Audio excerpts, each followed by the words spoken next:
Okay, better.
If you see this later, I am eating while I wait for people to show up. Bagel sandwich. Delicious.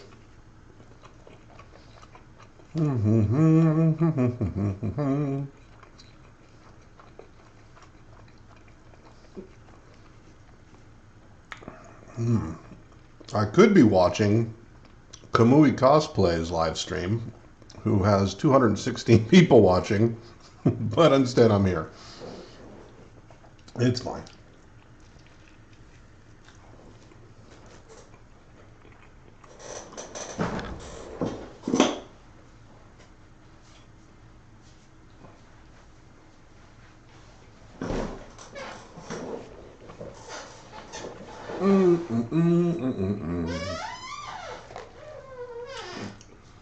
If you're watching this later, you can listen to the dulcet tones of the squeaky chair and the chewing of the mouth.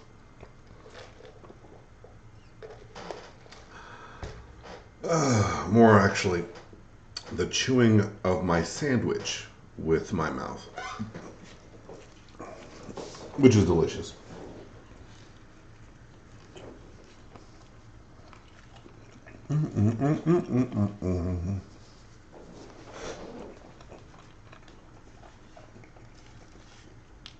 You know, it's tasty if it makes you hum.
Okay, I guess to make this mildly entertaining for anyone who might see it later,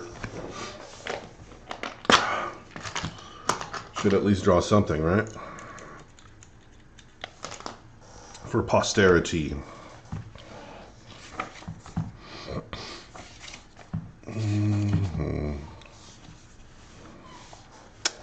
Let's see.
Hey, what's up? One person.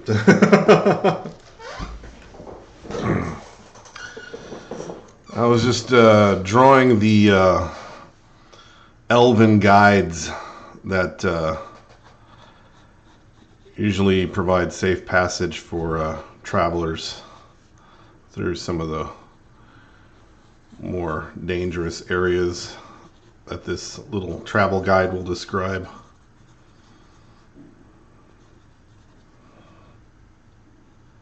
So just drawing that right now.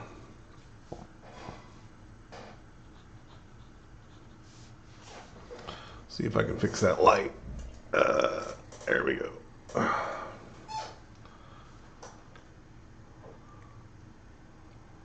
Trying to get a good amount of light on here without burning it.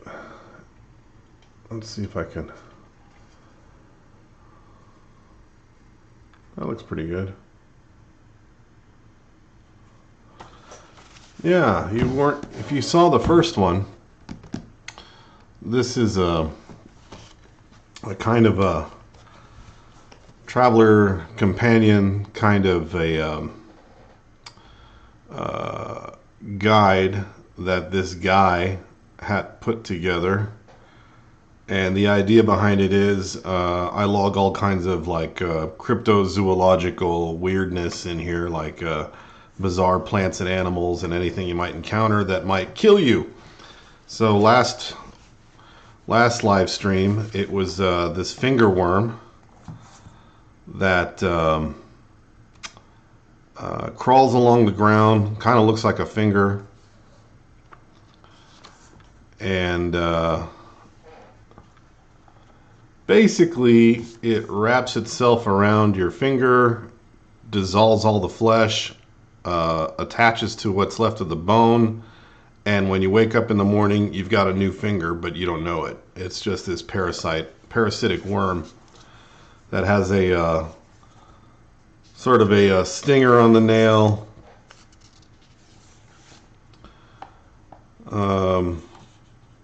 So you'd see this, basically the stinger knocks you out. Or no, is it the stinger? Yeah, the stinger knocks you out. The teeth have an anesthetic to keep you from feeling your finger getting snagged onto. And all these little teeth really serve a purpose for is to hook onto the nub. And then for all intents and purposes, once this thing is attached to your finger, it's your finger. You wouldn't feel it. I mean, anything different. The only difference is that this thing will just stay on your bone where it's attached itself. So here's like a sleeping traveler, and he's got dirty hands, which these things are attracted to. The worms crawl up and wrap themselves around the finger. Let me see if I can get a better shot of this one.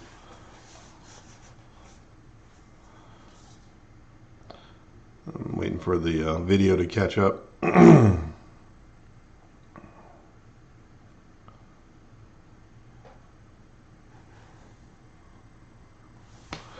It's always so trouble with the light here.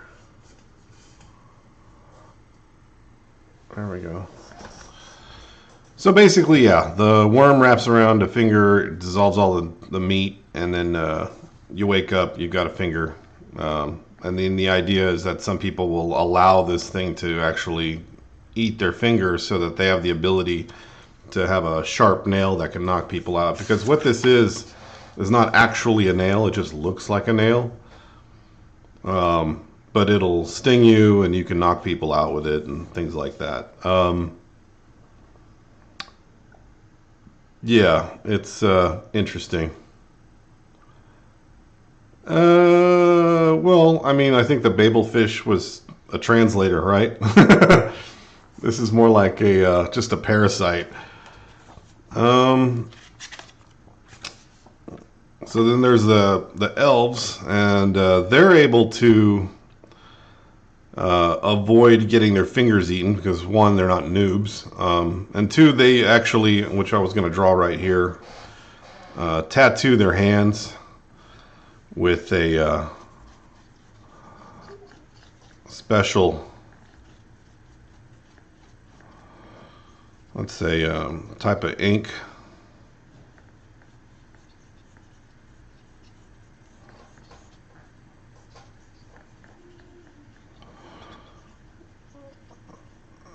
And that ink, which is made from whatever it's made from, basically keeps them from losing their fingers.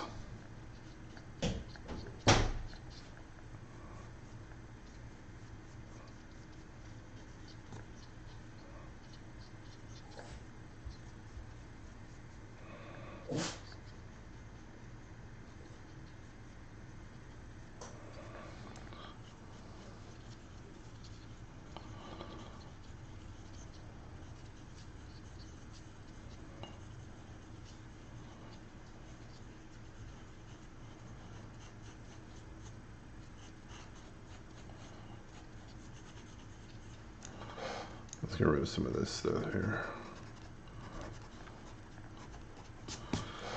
So, if you're an elf, you would normally have like the fingertips kind of tattooed in this dark ink. Whether that's on purpose or just incidental, that the things don't eat them. I couldn't say.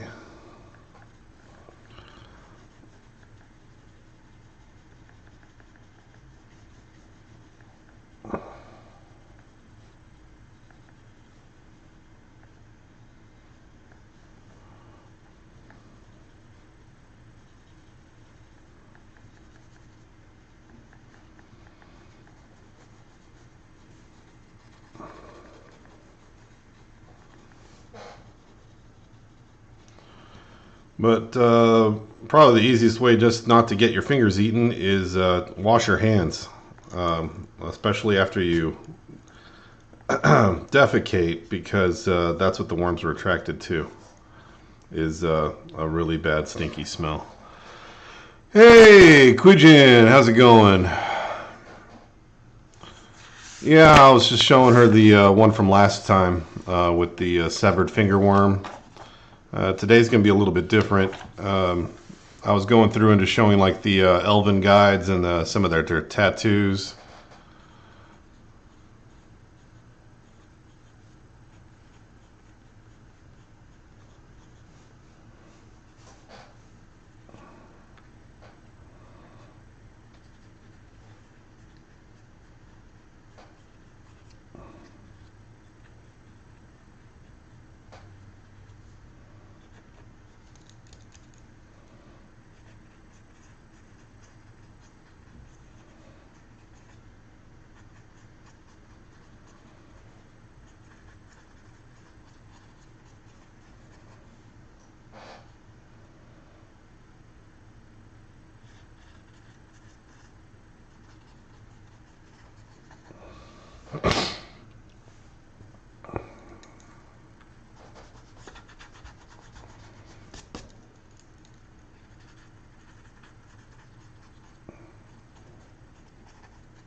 Can you guys hear me okay?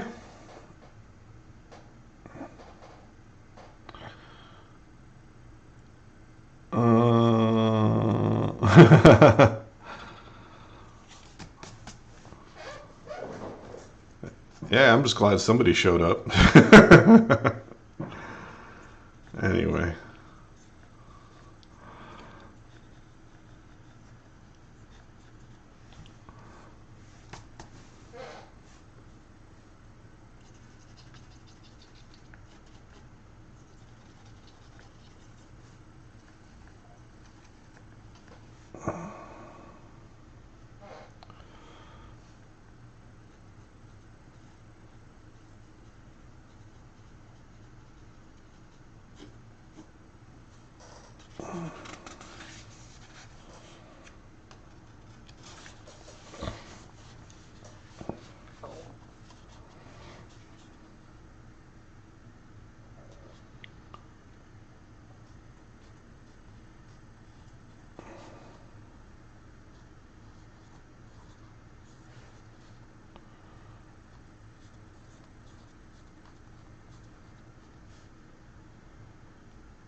Oh no, no, no. So from these aren't characters for a game. This is just something I came up with to draw for no reason. It's like this fake personality of this guy who's named Vas Jan von Ziff, who's just sort of like a peddler, traveling merchant. He's, I mean, his little description on the book is a traveling merchant's guide and beast's compendium of the lands of Königsberg, Lamiet, Jerkestal, and Ulstermeyer. And then he says, writ by Vas Jan von Ziff, your humble servant. And then basically, the whole bottom section of this is like his business card. He's like purveyor of fine tea, herbs, tobacco, trader of spirits, liqueurs, and wines, vendor of delectable charcuteries, friend to the cheesemongers of Offelheim and the chocolatiers of Sucharest. Basically, he just travels from town to town. These 4 towns he sort of likes to frequent, and in between these towns, there's a lot of hazardous terrain and things he encounters. So he's like, oh, well, you know, I know what I'll do. I'll make this travel guide, which people will want to buy because they'll want to know what's going on in the world and how to avoid all these horrible, horrifying creatures. And it'll get my name out.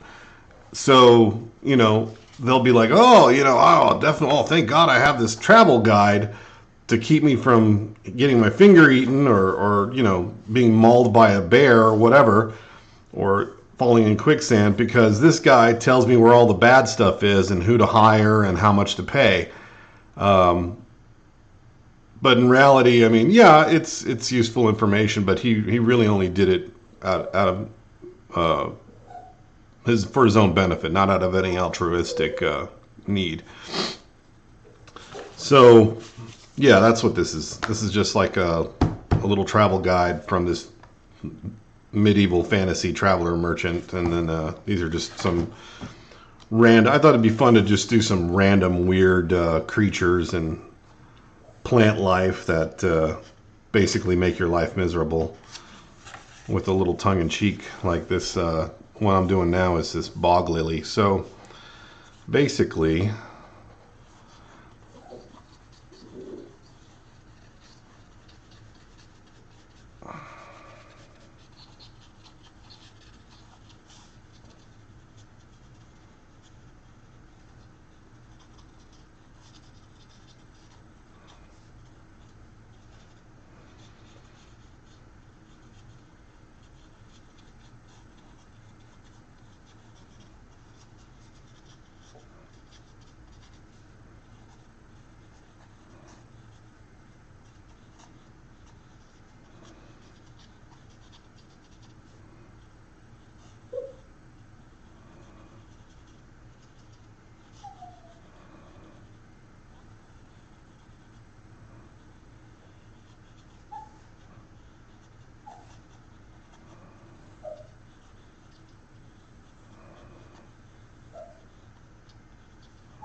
what this is kind of poofy flower. I mean, you've got a little kind of a flower at the bottom and this sort of bulbous little pod thing at the base.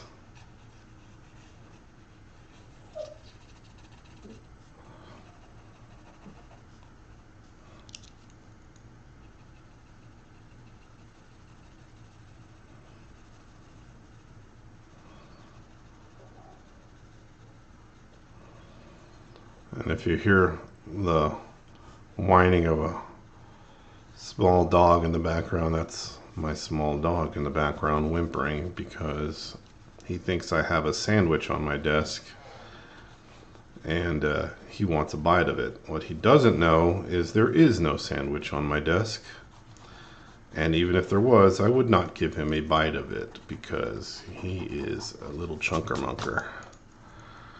Uh,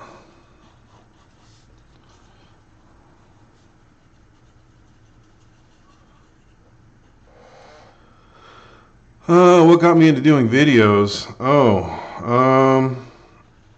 Well, I mean, I saw a bunch of other people making stuff, and I was like, well, I know how to make stuff. I've been doing it for 40 years, but I've never made any YouTube videos outside of a couple of things with my Jeep. And in actuality, I hadn't really drawn or sculpted anything in almost 20 years. What happened was my nephew loves to play this Zelda Breath of the Wild video game on his Nintendo Switch that his parents bought him. And he's about, I guess he's 7 almost now. And for his 6th birthday, back in October, he wanted a Hinox. He'd seen he likes all the monsters in that game, and basically, his mom had seen North of the Border. I don't know if you are familiar with that YouTuber, and he'd made a Hinox, and she asked if I could make a Hinox, and I said, yeah, sure, why not? You know, I mean, I could make anything. So yeah, I said, oh, I'll make him a Hinox. So that was the first thing I built, and I logged the photos were really just an update to let his mom know what my progress was going towards his birthday. So yeah, I did that Hinox. He loved it. And then he saw the what's that thing called? The Talus, Bokoblin Talus that again, North of the Border created. I guess he watches them now. I don't think he even watches me.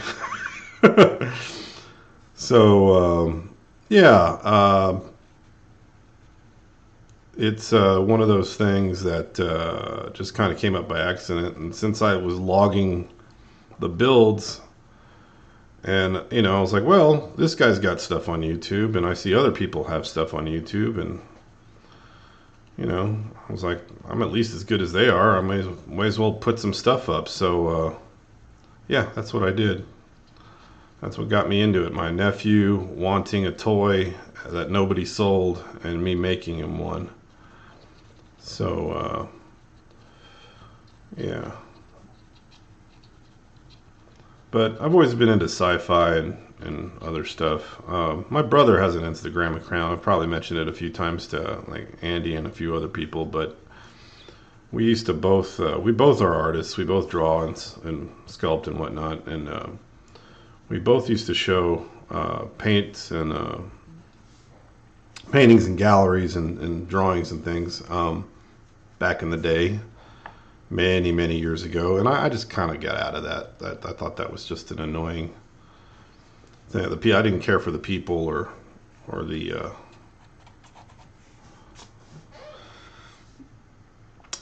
yeah. But he stuck with it. I instead got out of art and went into architecture first, and then eventually into IT.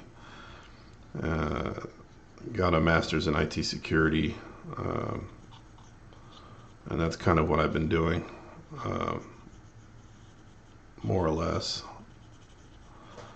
But I still like to draw and sculpt and whatnot, so if I could do it for a living, I would, but not much chance of that.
Um,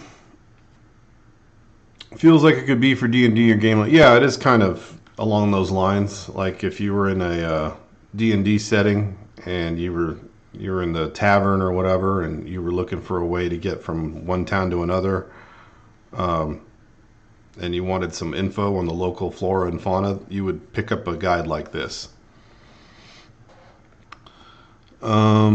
The whole point of this thing is what was this? Are we gonna put?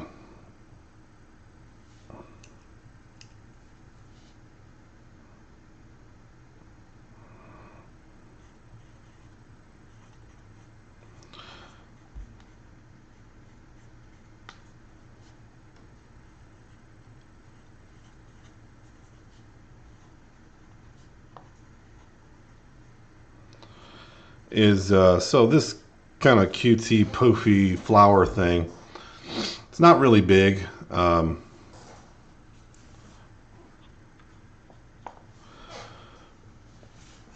whole point of this is you might see an arrangement of these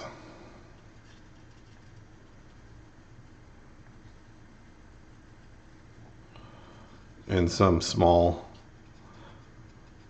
area in the swamp or the marshes or bogs.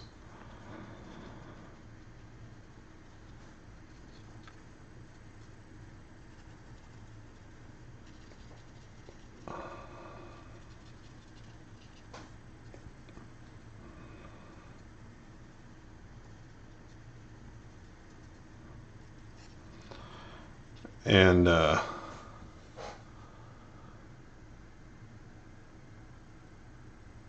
yeah.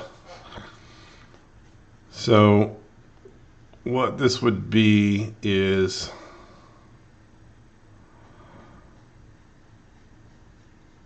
this is a human foot. Well, let's see if I can get this a little bit better.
Let's see.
Making anything from the sketchbook into clay models or whatever.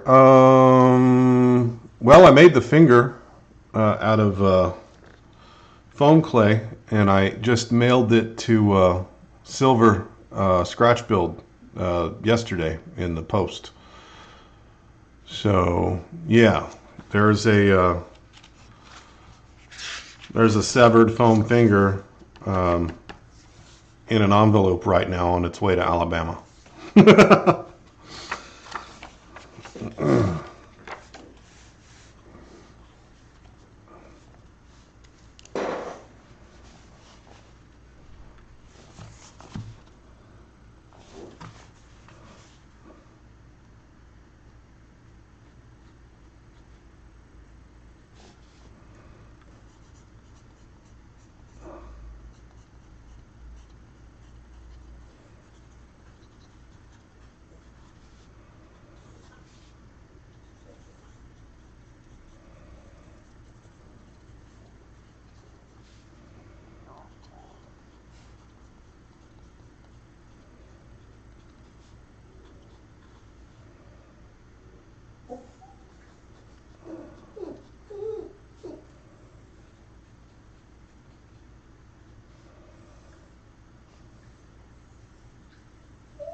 Sorry, I gotta get my dog up here. Ugh. He has to be sitting on a chair because he's spoiled.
All right.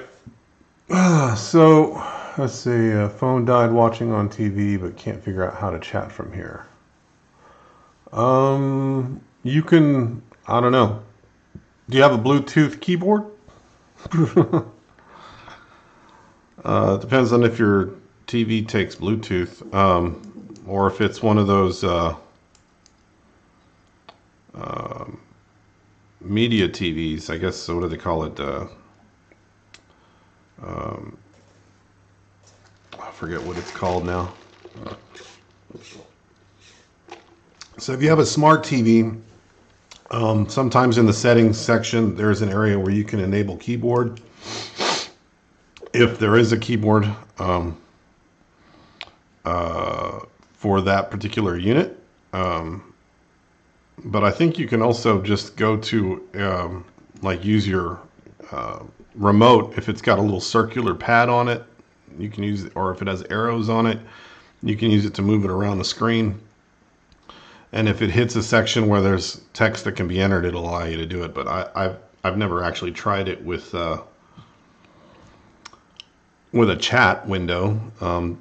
If you can even see the chat window. Sure. Let's see. Could just see the postman opening it. Yeah. I made the joke that someone's gonna think his wife's been kidnapped or something. Be careful what he does with it. With foam finger comes great responsibility.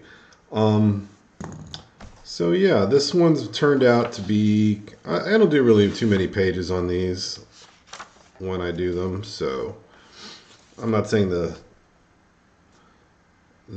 live stream's over. Just that this particular section of the book I think is good to go. We've got our second thing in here.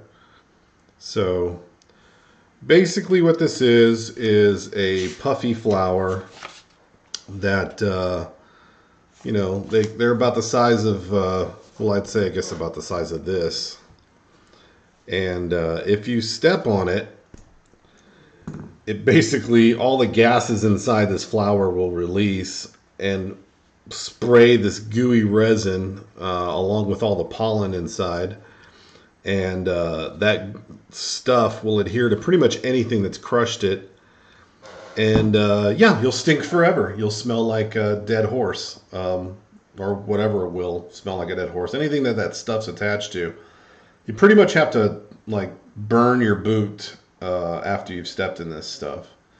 So yeah. Are you inking and or coloring it? No, this one's just going to be straight up just pencil.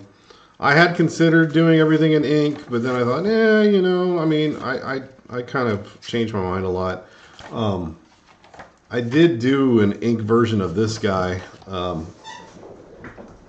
just for as a practice run for the live stream I was going to do last week, or the week before, I forget which, but, and that was just, let me see if I can find it.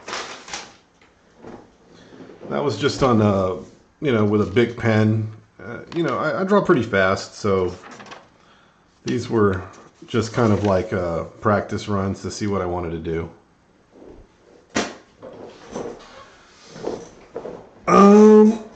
Now, you asked about the game. If you caught my last drawing video, let's put this one up. Alright, we'll put that aside for now. If you caught my last drawing video, you probably saw some of these things. So the idea was that yeah, these things are all 3 to 4 inches tall. There's a bunch of different little creatures. Let me see if I can get all of this in camera.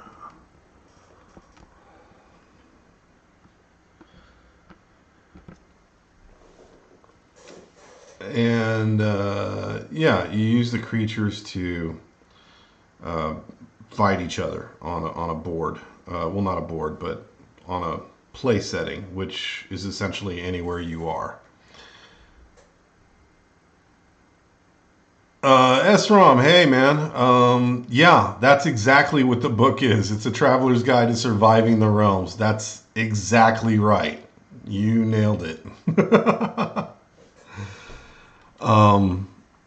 Since I couldn't get this thing in here, let me see. We'll get back to this in a little bit. I'll probably put another entry in here. I've got all kinds of weird monsters in my brain. So yeah, and if in fact it actually says on the front of the book on the intro that it's a traveling guide. I was just going to talk about the monsters for a little bit, but that's okay. Or the game for a little bit. So it's going to take me a little bit to figure out the whole camera thing. I don't know why, but it doesn't want to go where I want it to go. Like it's not zooming in or zooming out. I haven't figured out how to use that. So I basically, as soon as I get it on screen to where it looks like where it's supposed to be, then I'll get started. And there's also about a 7-second delay between what I do and what you guys see. All right, that's not where I wanted it to be.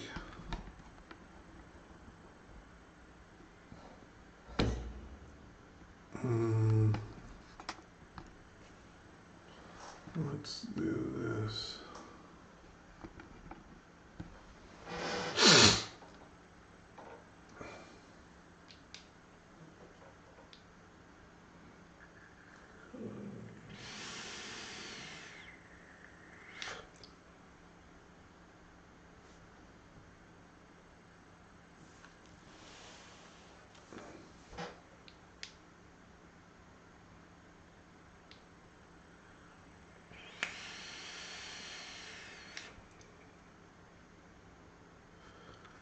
I'm just waiting for the camera to catch up.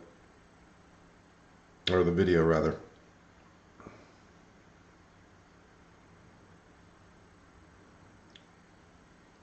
All right, yeah, that looks good. Okay, I think that's a good spot right there.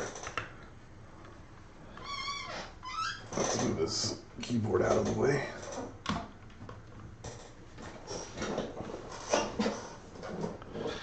A PDF of my game? No, but I can actually email it to you on a Word file real quick.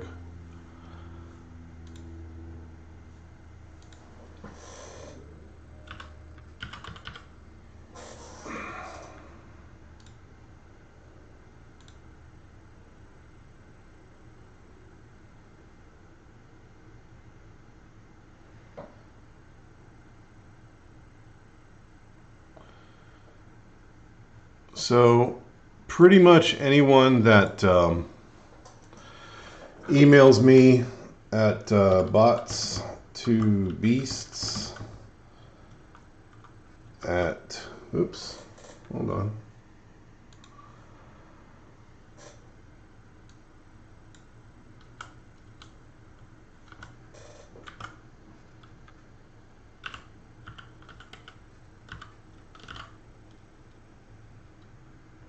I don't know how to spell Gmail. There we go.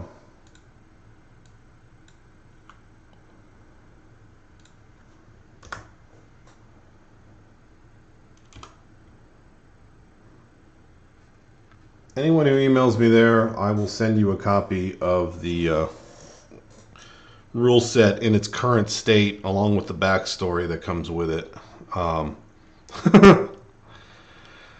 How many seconds Silver's into will be? Intro. Oh, Q. Oh, I was like, what? Oh, or Q. Queijin Art. Are you making an intro for him? That's cool. So yeah, I guess again, just for those that hadn't seen it, severed finger from last time. How it gets attached to your finger, how it eats your finger. This time around, there's some elven trackers and guides that you use to get you through where you need to go. A little bit of detail on their tattoos, their facial and hand tattoos. This puffy flower that if you step on, it will make everything smell like garbage forever. Um, and yeah, some examples of garbage.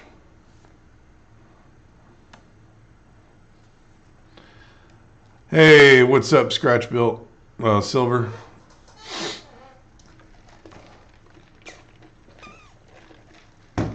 I was toying around with the idea of the style of the movie The Thing, 1982. Jesus. Yeah, that's the only good thing. The John Carpenter thing. The old 1950s version was awful. And then the second one, I mean, it was okay. It wasn't. I still favor Kurt Russell's John Carpenter thing. Well, we'll get back to the book in a little bit. I want to sketch a little bit more of those figures, talk about some of this stuff. Yeah, so there were there's now 9 playable races for the game. They are elves, which I kind of slightly changed the name of, goblins, trolls, the Spriggan, which are like plant people, fairies, Grem, which are, like I said in the last video, they're gremlins, but they're not really gremlins. They're just, I'll go into what they do. Finally got a name for these little hamster guys. They're called Tosker, which is Old Norse for tusk. These sort of gecko-like lizard people. And then the last race, number 9, is actually a little clockwork mechanical race, which I never drew in the last set. But yeah, they're just going to be something like... and I took the name, the word automaton.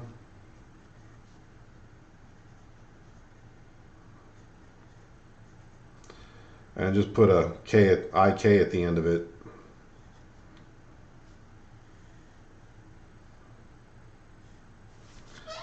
And I got automatonics. I wanted to come up with something creative. Maybe it's a mouthful, but I mean, I think if you get used to it, it's like automatonics. It makes it sound kind of like, ooh, fancy. They're going to be something like a very clockwork type of race. And I don't know. I mean, I came up with these because I figured, you know, there should be some sort of robot lover representation in the game. So,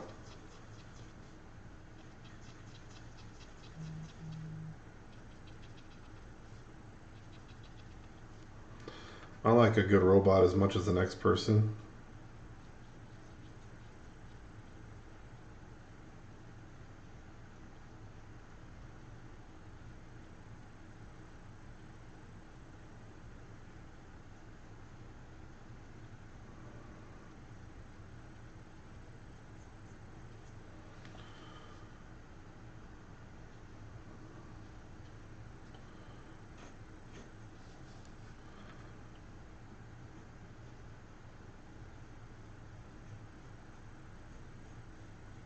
And they don't have to be anything too complicated. Maybe just something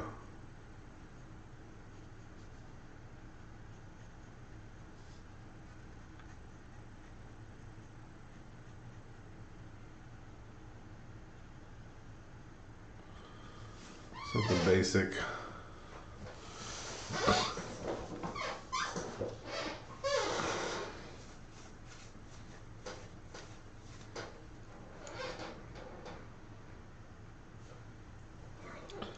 So, yeah, the independent rules for each one of these races, they all have their own special characteristics, their own special things that make them tick,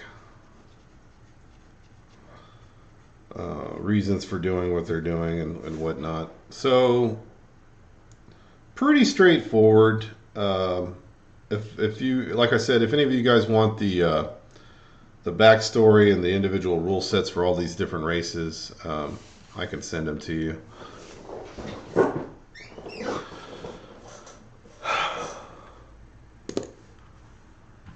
Let's see.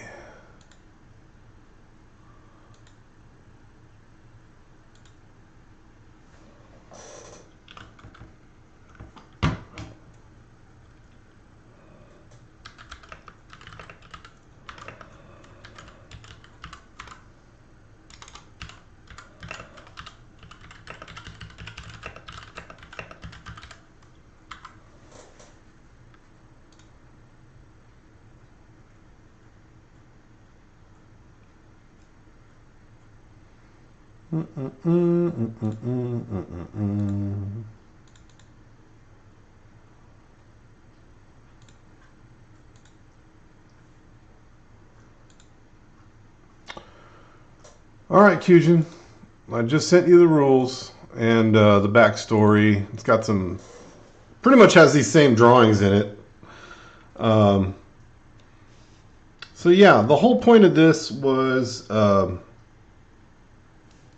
if you wanted to make your own characters for these, you didn't have to go spend a ton of money buying, you know, a plastic 32 millimeter figure for 20 bucks. And if you wanted to make weapons for it, you could make your own. So the height range for this is about 3 to 4 inches for a miniature. There's a base. And for those of you that actually get around to reading the rules, if you're interested in that kind of thing, there is one aspect of the rules that make it a little bit, what I thought overly complicated, but I kind of worked a way around that. And that was essentially if each one of these little characters has a sort of a pool of energy that you can draw from for actions and magic and movement,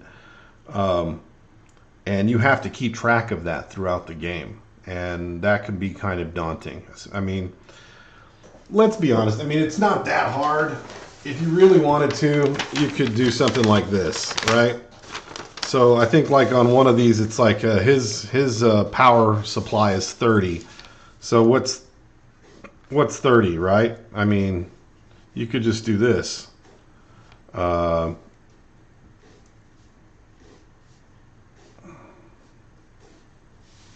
So that's 5.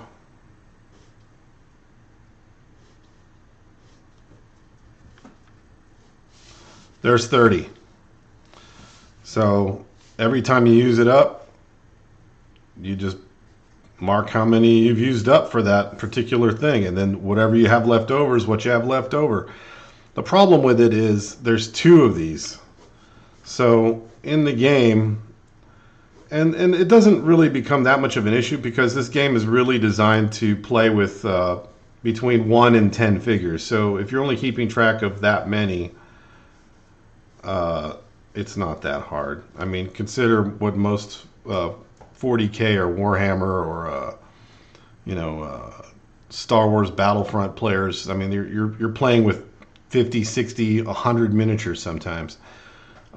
This is 10 at most. So what it is you've got this pool of energy you can draw from, which is also your hit box, your hit points, or your health bar.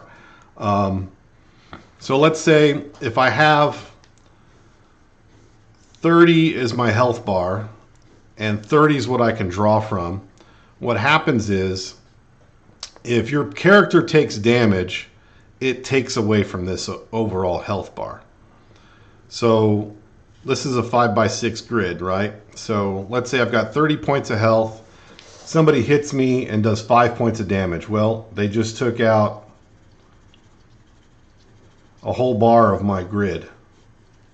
Now I've only got 25 points to work with for how much stuff I can do. So whereas before I could do 30 points worth of actions, like say 4 points is cast a spell, I move 6 inches, it's 1 point per inch.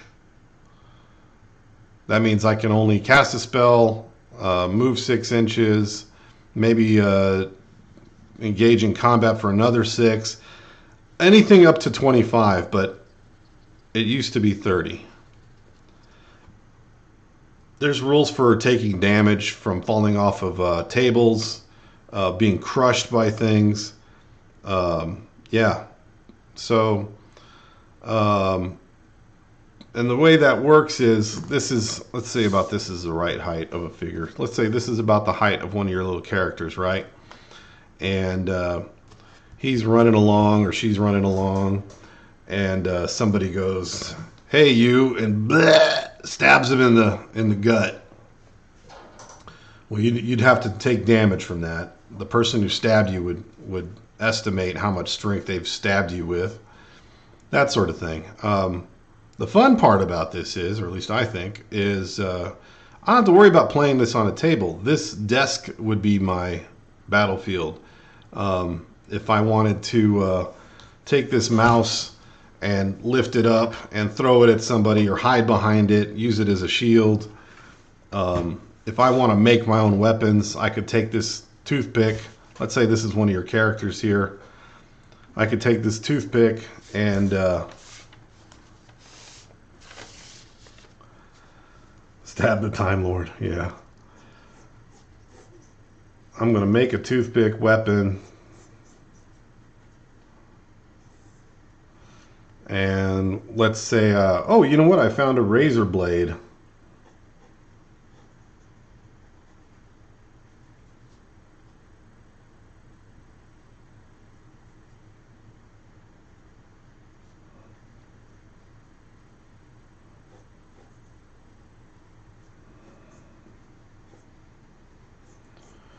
Now, what I wanted to demo in this video was you don't have to use an actual razor blade.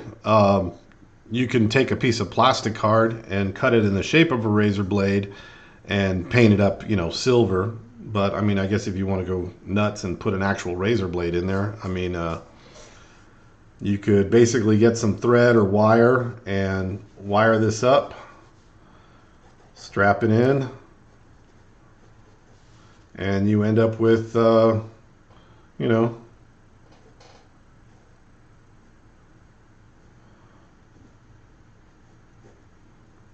your razor blade toothpick axe.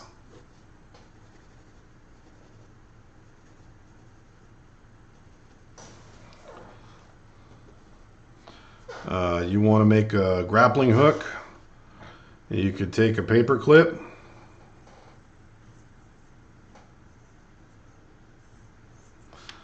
bend that out so that it looks like a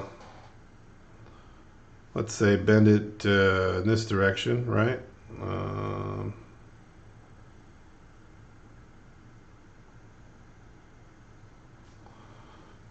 Tie some rope to it, bend this out here a little bit more.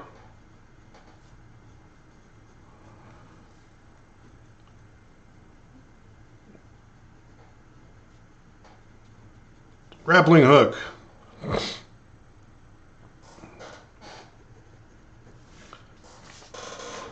Yeah, I mean, you don't have to make improvised weapons. In the game, there are weapons that carried over from, you know, the ancient times or whatever. So if you want to model up your character with a cool, you know, fancy sword, like let's say like some sort of elven blade or something. Hey man, knock yourself out. Do it. Make yourself a fancy sword with a fancy hilt and a,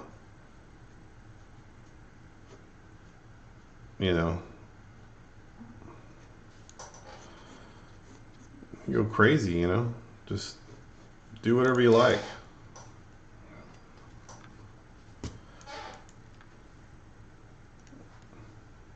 Since you're sculpting your own minis, it's kind of you know, your choice what you want to do. I would sculpt my own.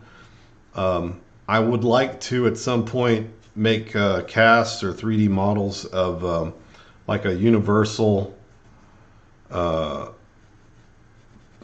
doll that anybody can print and make their own figures with.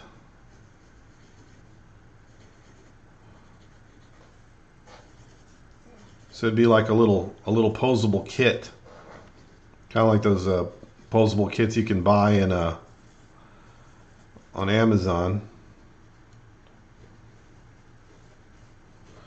And then you could add details to it however you want. If you want to use real clothes, go for it. If you want to use you want to grab a big button and be cute about it and use that as a shield or an article of clothing or armor, knock yourself out. Do it. The robots would probably be up everybody else's alley in this group. More so than I think the other stuff. If you want to just strap some twigs together and say it's a Spriggan, or use a lizard man or proxy it from something else, you can. So some of the weirder rules on this game for the individual characters are probably the weirdest one is for the Grem. These guys. So they're pretty creepy. They're like your basic Luddite who does not care too much for technology. The irony is they use quite a bit of technology, and they're pretty smart. They will throw themselves into a piece of machinery in order to keep it from moving. Their blood is filled with acid. Their blood is acid. So if they get crushed by something, their blood will melt through pretty much anything. When you're injuring them, you have to roll to see if you take damage from some of their splashing blood. Another weird thing about them is they can cause themselves to willfully explode. So if they're angry enough and they're, you know, down to their last desperate leg of strength, they know they're not going to win. They can say, you know what, screw it, I'm just going to blow myself up. And they will blow themselves up, and whoever's in the area will take damage from them. They also are living batteries, so they can send little arcs of electricity into things, like to fry a laptop, you know, burn out a motor, things like that, or electrocute an enemy. Trolls can turn their skin to stone. These guys are kind of weird. You have to read about those. Like I said, anybody who wants me to send it to them, I'll send it to them. Spriggan, like I said, they're basically like your plant folks. I forget what they call them. Not tree ents, but like wood spirit types. They're basically made of plant. They have the ability to control surrounding plants. Gleck, they can stick to any surface, see in the dark. They can see items that have magic on them. Elves are just like elves. Goblins are pretty much like goblins. They're mechanically inclined. Fairies fly, can start fires and cause a blinding light.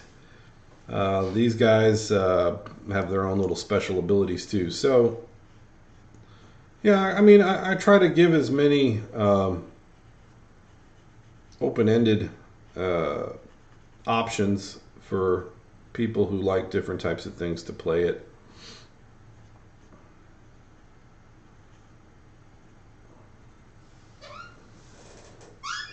Okay. So enough about that. There was another thing I wanted to do. So I'd kind of tossed around the idea last night of how I wanted to do Silver's Challenge. And since we're talking about samurai bots and stuff, and like I said, if anybody was in that chat, I haven't really decided about all right, man, see you, Silver. Yeah. So for Silver's thing, I'd kind of had two ideas. The first one was a monk mech, which would be kind of along these lines.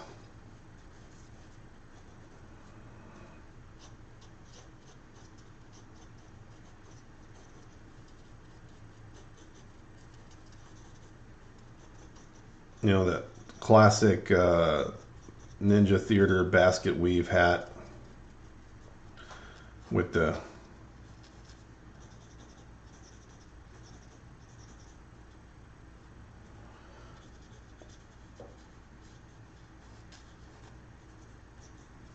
either that or even this that kind of coolie hat that looks like this. But yeah, I wanted to do the bot with something like that on them, or some version of it, some futuristic version of them, and kind of a cylindrical, either a cylindrical kind of rotund body with with a sort of sculpted element to it.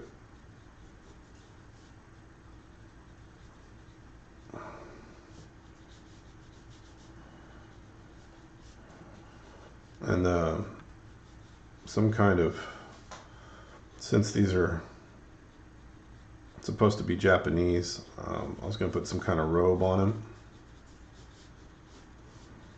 with large beads and, you know, mechanical arms.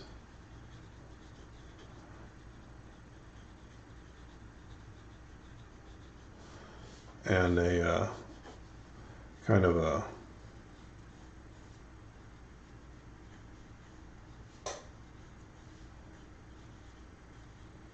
that monk staff with the rings on the end of it.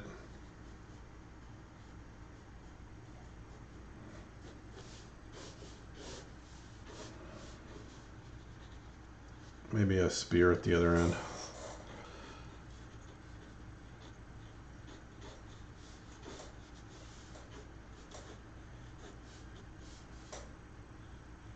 Bolts everywhere.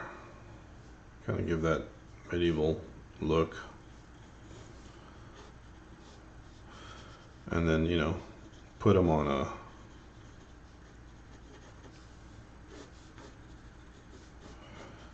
some I forget what the shoes are called, but you know, those wooden shoes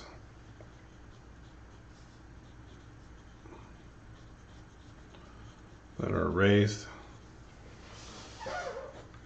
So that was idea number one. And then idea number two was kind of the opposite of that, which was kind of like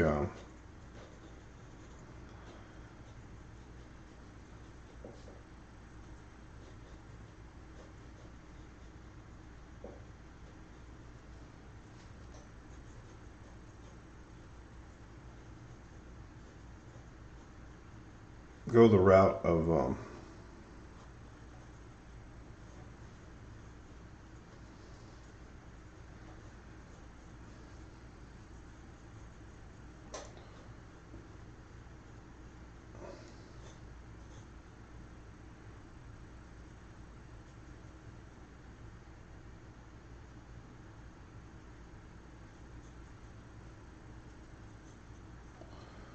maybe a little more realistic one.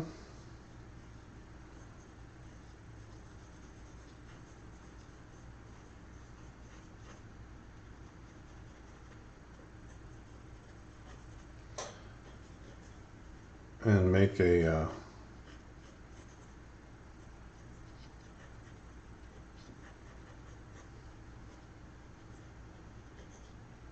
kind of a robot geisha.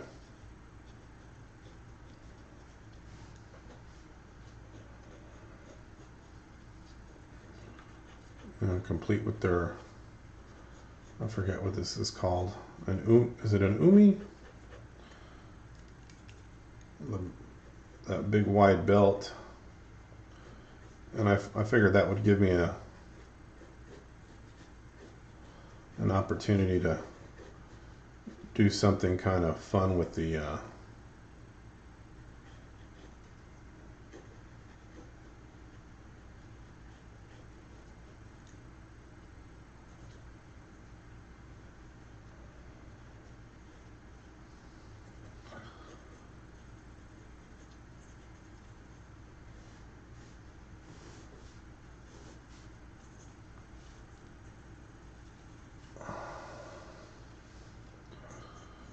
with the figure.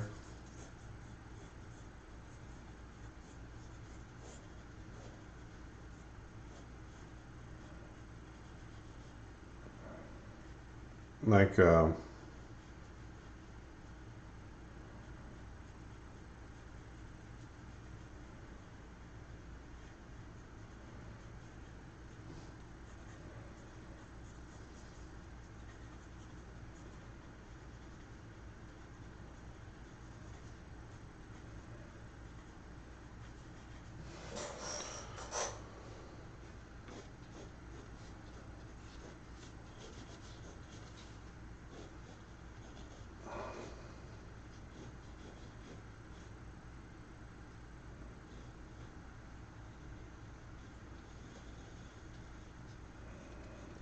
maybe make something kind of different.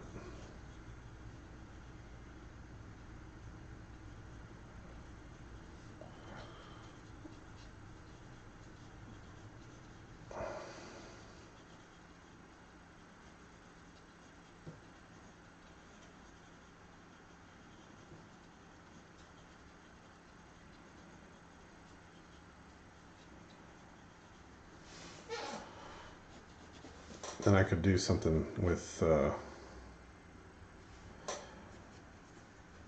know,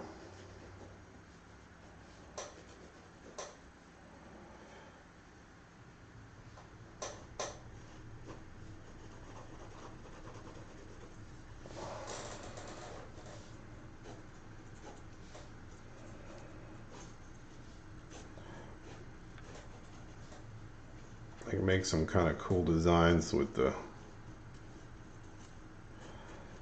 gown and stuff.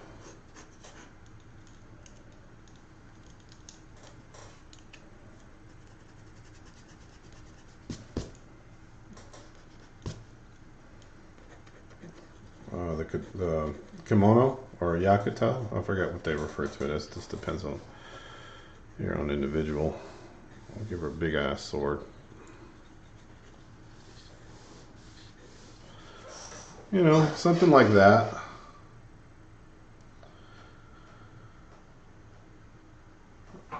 Oh yeah. Batman Ninja's pretty cool. That's a fun anime.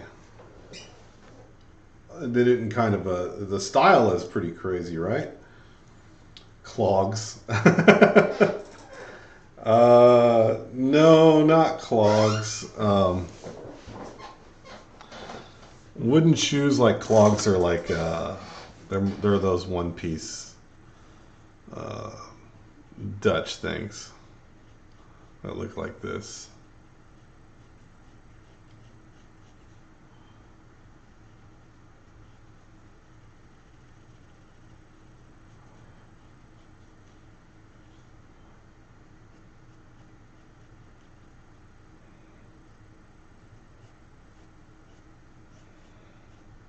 They've got that point on them.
There you go. Yes, Sandy. What's up? Traditional Japanese sandals.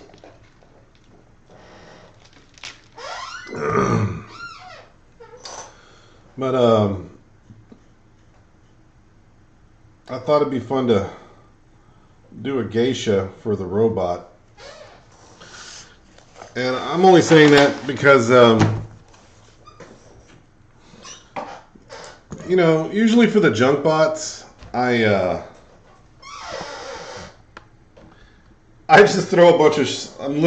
I'll just grab a bunch of little old containers that I've been collecting all the garbage in for the last week or two. I throw it on the workbench desktop and turn the camera on and start building. But since these are not junk bots and this is part of a challenge, there's nothing that says I have to do that for these. So I'm not going to actually do that whole thing. What I'm going to do is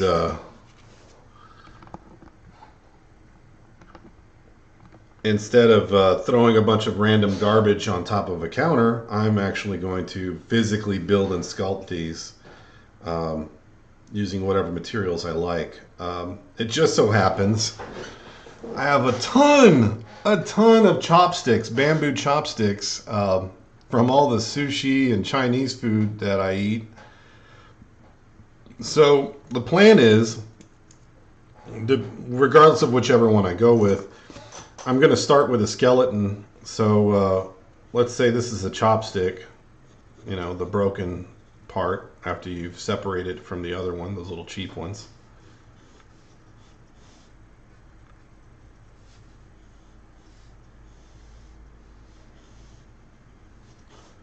Bad chopstick. All right. Anyway, so this is a chopstick. And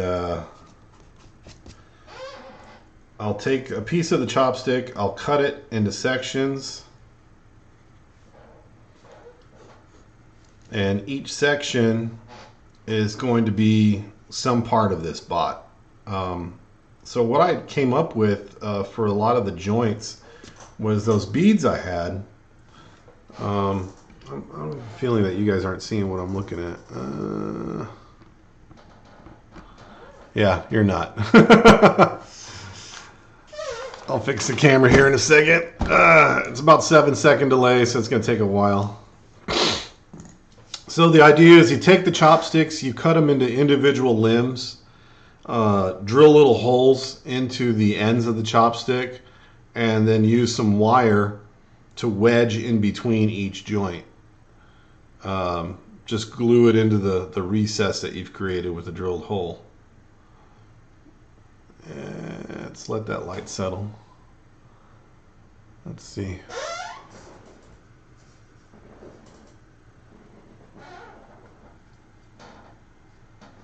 Still not quite the whole thing.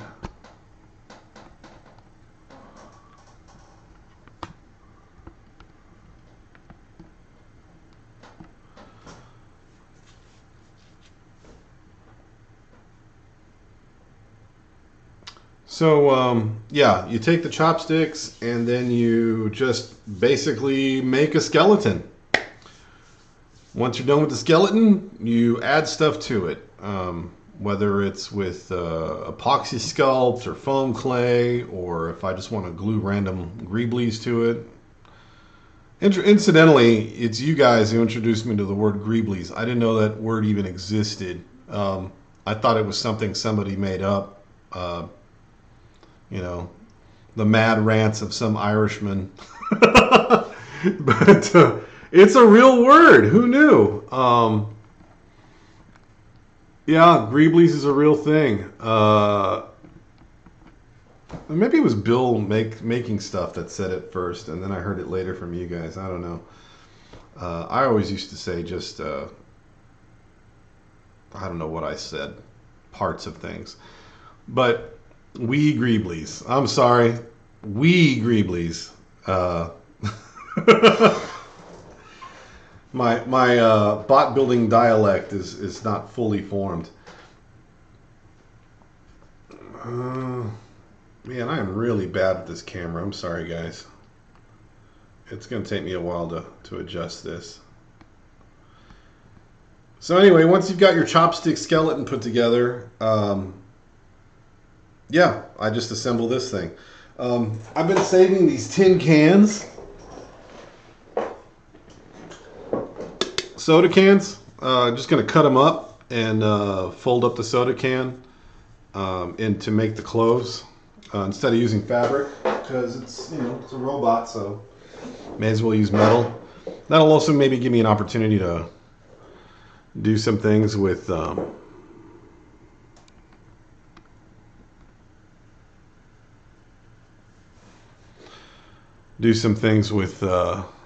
man, this light is terrible.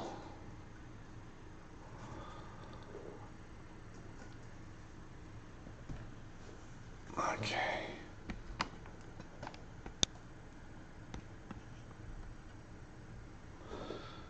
All right. So, yeah, that's the idea for the mech challenge. The other thing I'm going to do is, like I was talking about, the chopstick. So, remember those wooden beads I picked up at, what was it called? Dollar store? Dollar General, Dollar Tree, whatever. So, I had this idea for how to make joints that look kind of robotic. Lord, hold on. Let's get this over here. So making joints that look robotic. You take, I'll draw this big since there's apparently an issue with the way I know how to pose my camera. So here's your bead. Your typical bead.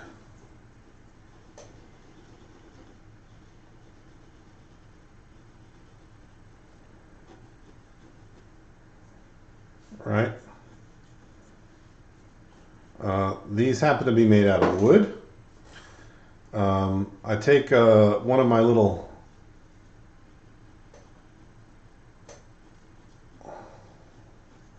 files and I carefully file a groove here and two more small grooves, assuming I have enough room for doing all this, but groove there,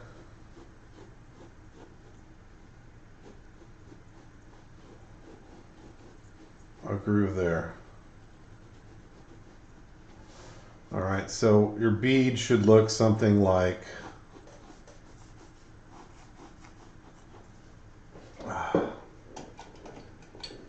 Lord.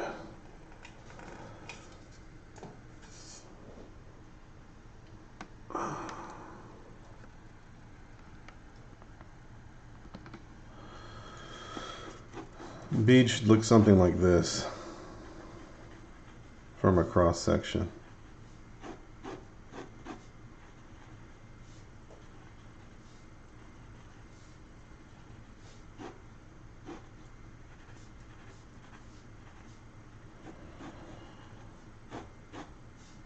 Right.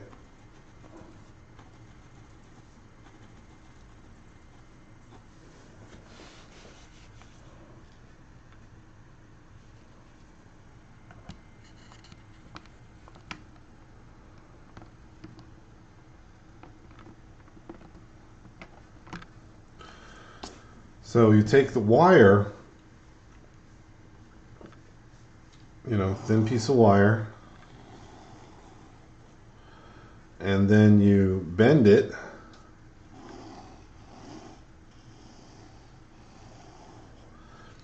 and you bend the wire around this thing in two different directions. So one going in that direction and two going in this direction. So you've got 2 going up or 2 going down, whatever. Whatever it is, the other one goes the opposite direction. Kind of like a pulley, right? And then you twist the wire.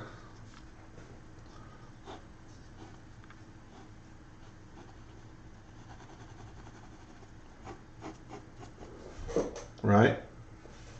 So what you end up with is something that kind of looks like this.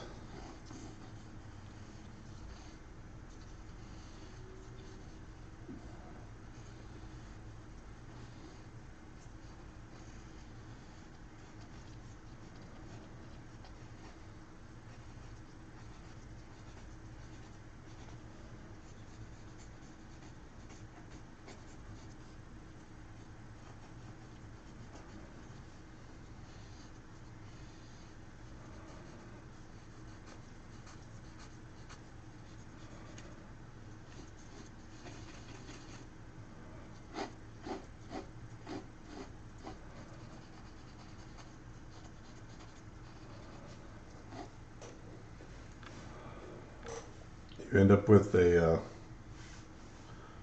way to, maybe I should just show you. So like let's say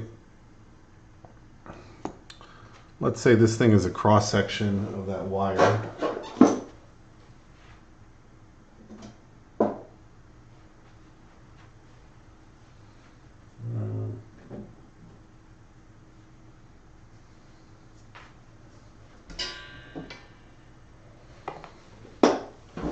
Or let's say this is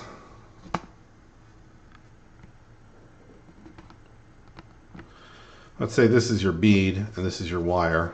Remember this thing? Remember the glue I told you was indestructible?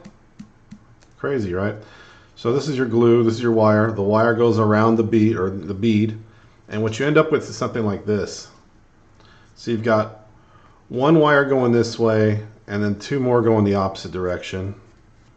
Or it could just be 1 and 1, it doesn't matter. But what you end up with is a bead that has a hole in it and 2 wires going in opposite directions. This gets inserted into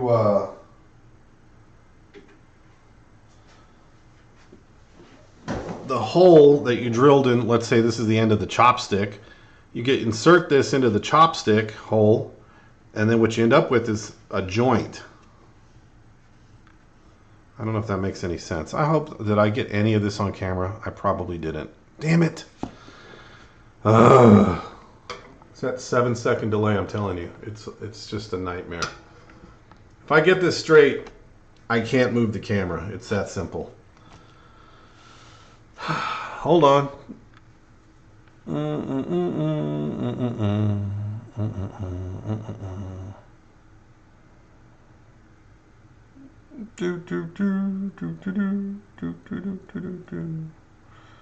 This is the sound of me waiting for the camera to catch up.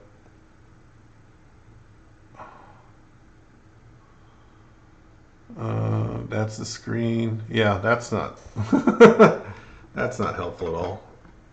God.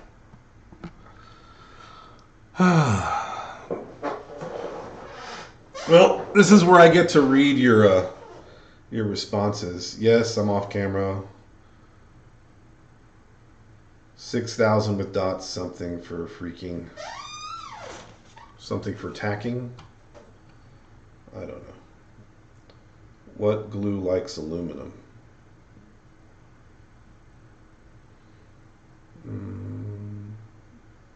There's no glue that likes aluminum. Aluminum is liked by no one. Aluminium is liked by everyone. All right. Looks like we're kind of in the range.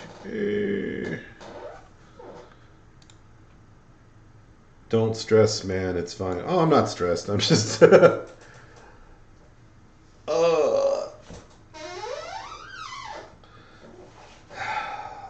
I'm just a control freak. There's a difference.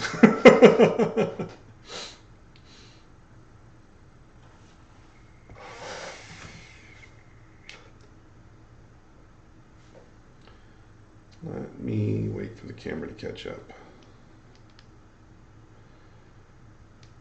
Yay! Okay, finally, it looks like it's good. All right. So trust me, this is going to make a lot more sense now. So let's say this is your bead. This is the hole in the bead. This is the wire that you're wrapping around the bead. You take the wire, you wrap it around the bead, twist it so it doesn't come apart, nice and tight on the bead in the groove you created.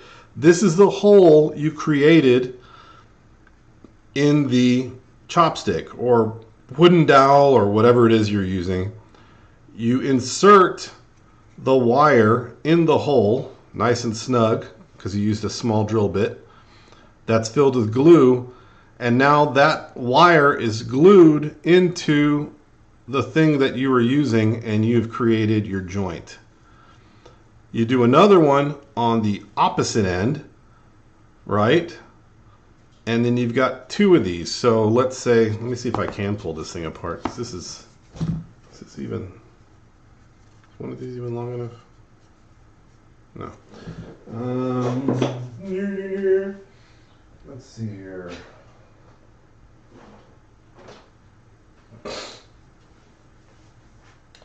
I guess when I make my build video, this will make even more sense.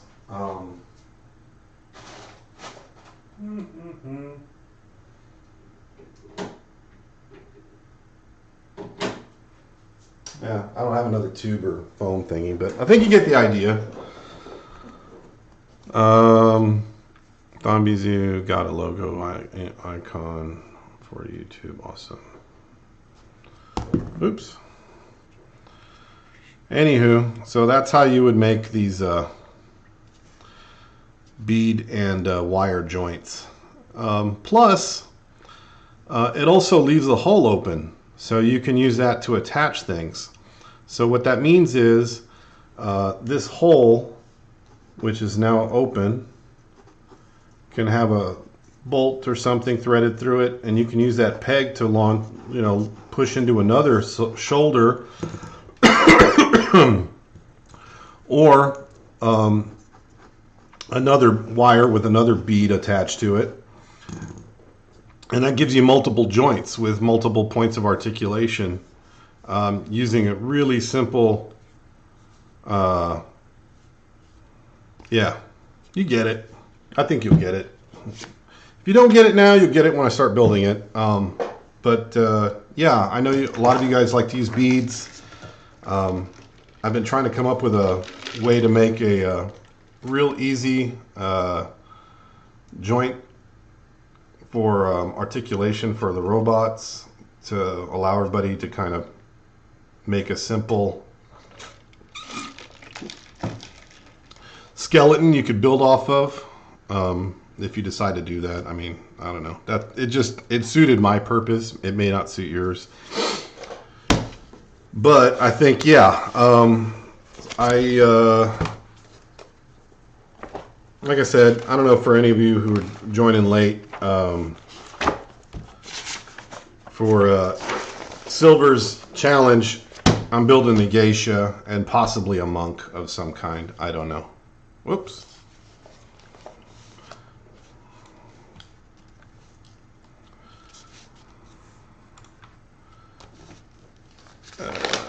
What happened there? Did I go blurry?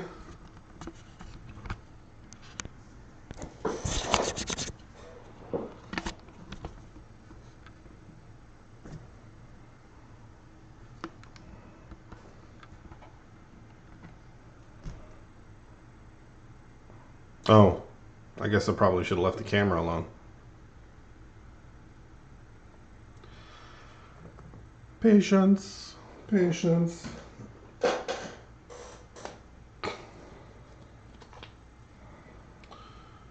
But yeah, a geisha with a sword and a fan sounds kind of fun.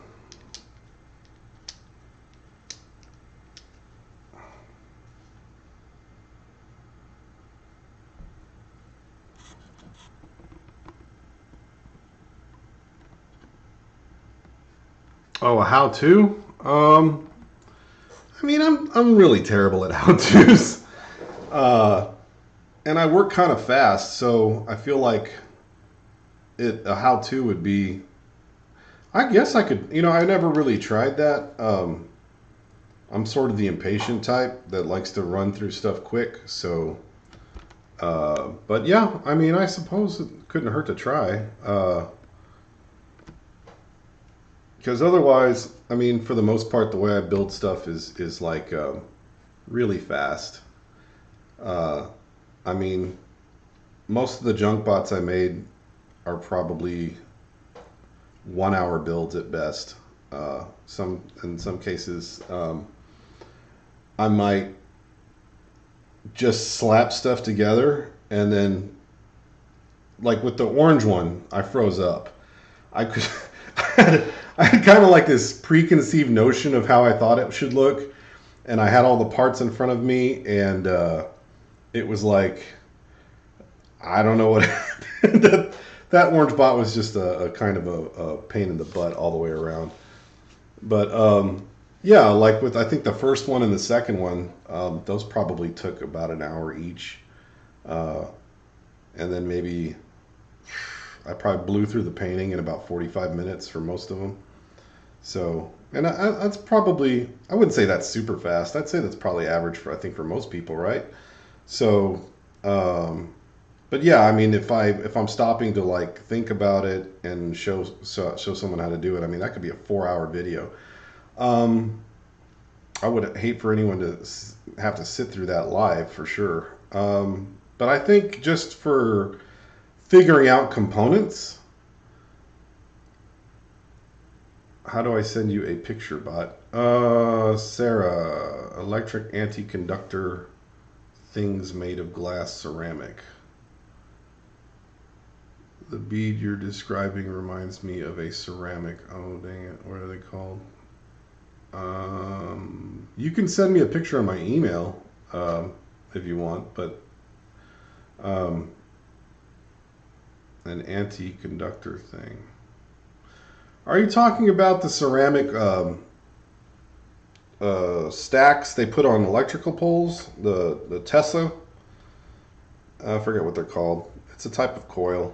Not a Tesla coil, but Tesla invented all that stuff. Yeah, that is right. I took it off after getting spammed by bad YouTubers a few years back.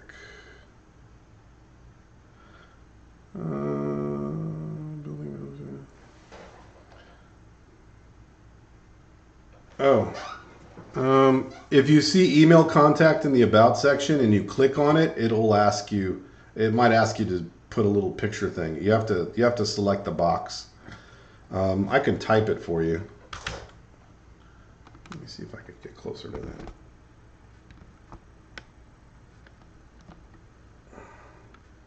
Can you guys see what's on this? Probably shouldn't have moved it again. We'll give it a second.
I guess right now I don't have a lot of other things to show off, so I mean, unless you guys want me to draw something specific, I can do that.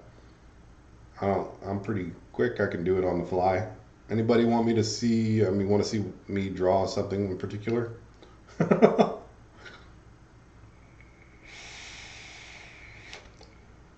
any particular style.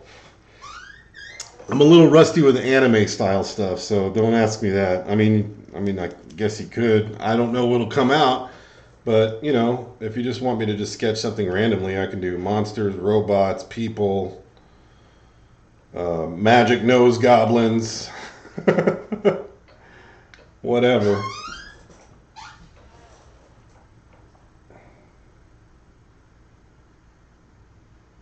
A plague doctor drawing. Yeah, sure. Okay.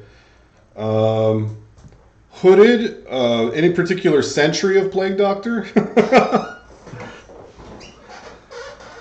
Let's see. We're talking medieval plague doctor or plague doctor from the time of Louis the Sun King, Louis the 14th, I believe. Let's see. Plague doctors. Cartoony plague doctor, realistic plague doctor. Let's do a little cartoony one first. Let me wait for the paper to adjust so I can see where I'm at. Let's get the camera. We'll put that right there. Let's see. I want to make sure you can actually see it. Naked Welshman. Yeah, I could do that. A naked Welshman. Who's Welsh? Christian Bale is Welsh.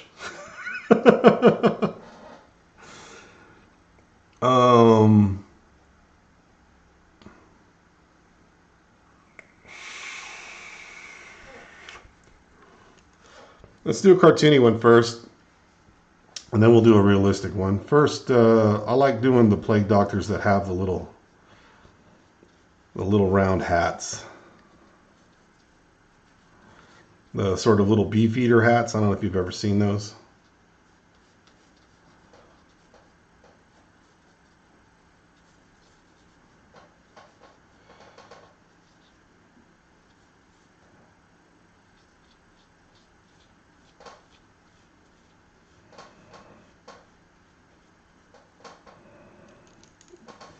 That's a little too long for a cartoony one. Let's keep them short and fat. Or not short and fat, but like basic, simple.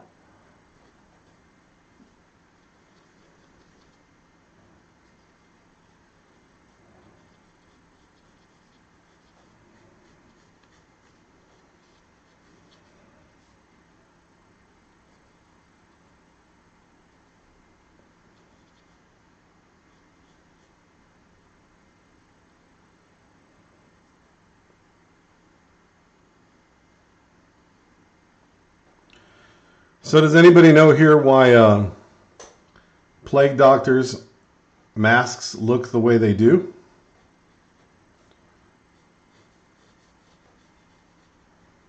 Any sort of historians here? I mean, I know, but, you know, do you know?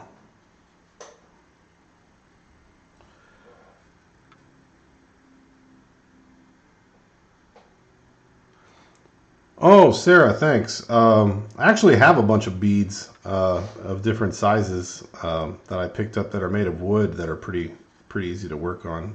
I literally picked them, the wooden ones, because I figured they would be really easy to manipulate, you know, if I needed to sand or drill into them.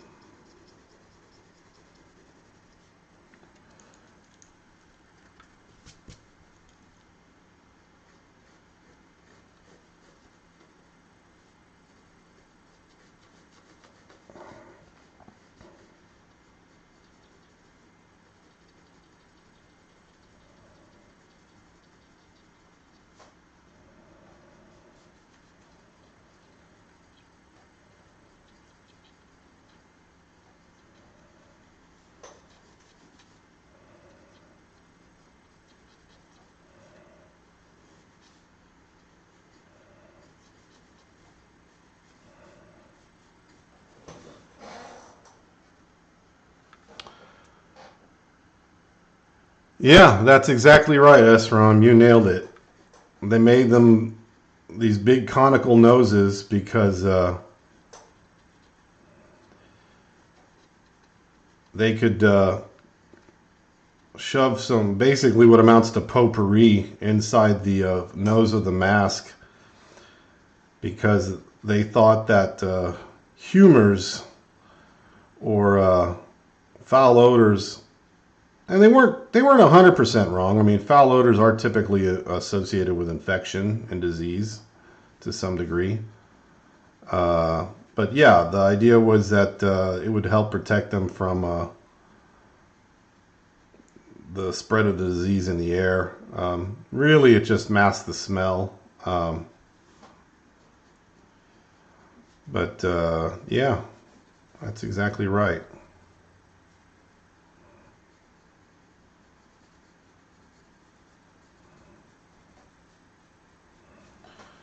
And then a pretty classic plague doctor tool is these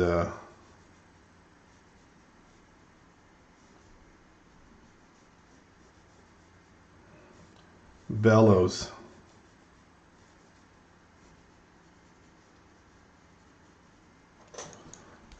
They would walk around blowing different types of smoke around. I don't know. I forget what the smoke was for. Same reason.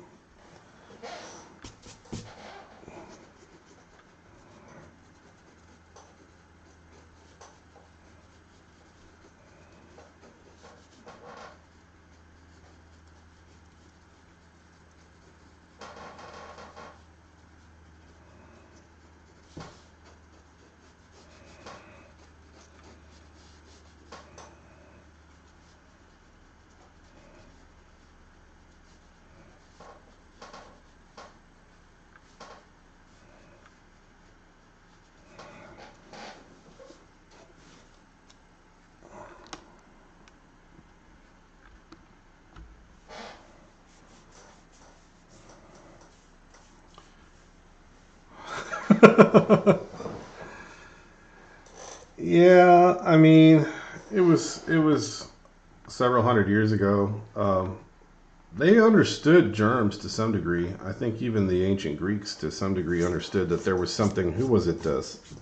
Was it Aristotle or Plato or something? Somebody, some Greek philosopher or mathematician. Somebody had made the connection with tiny creatures that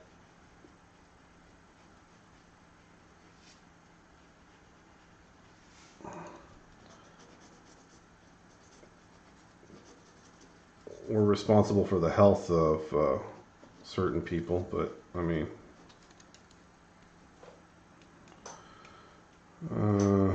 off screen again. Dang it! Why can't I ever get that right? Let's see. This camera is very difficult to kind of gauge where it's. There we go. There's kind of a little plague doctor.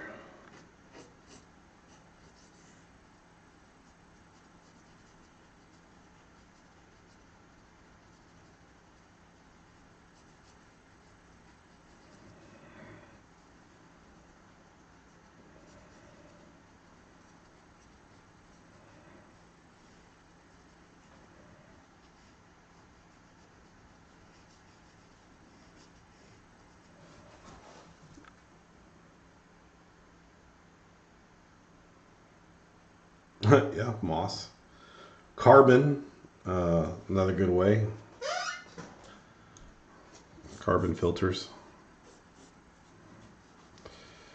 What always fascinates me is who came up with some of the food we eat. I mean, like the idea of who sat there and just tried out a bunch. I mean, I guess when you're hungry, you'll eat anything, right? And if it doesn't kill you, keep eating it. But all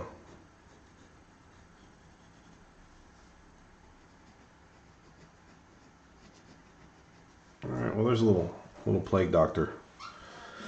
Plague doctor.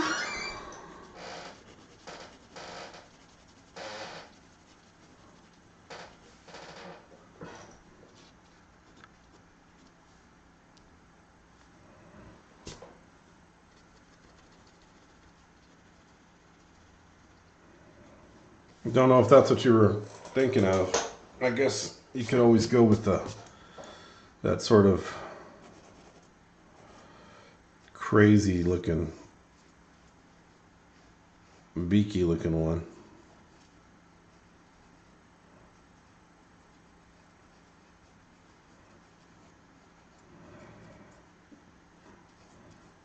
Make a Plague Doctor robot or something.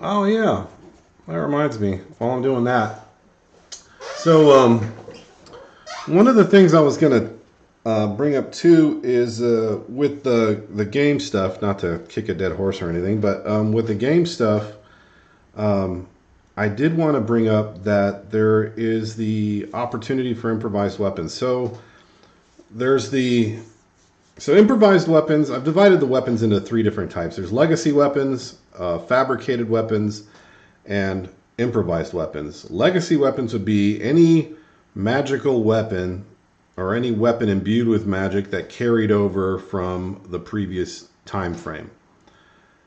So if there was like an ancient dwarven hammer or elven bow or some sort of goblin knife or any kind of implement that had magic imbued, it would be carried over to the new game or the new time period.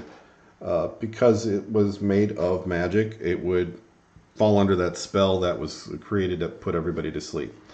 So you get your fancy, fantasy weapons in the game, and then fabricated weapons are like the toothpick, razor blade, wire axe I showed you.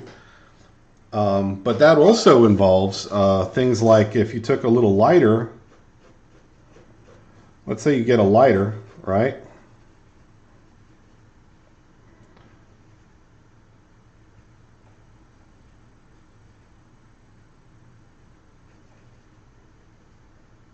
And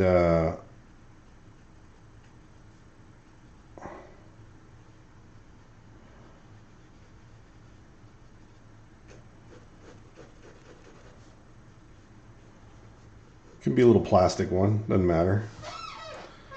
Let's say you got one of those and you ran a hose to it, and that little hose was connected to a pipe, and that little pipe was connected to like another pipe with a valve attached to it. And then you had like a little box of matches you carried around with you.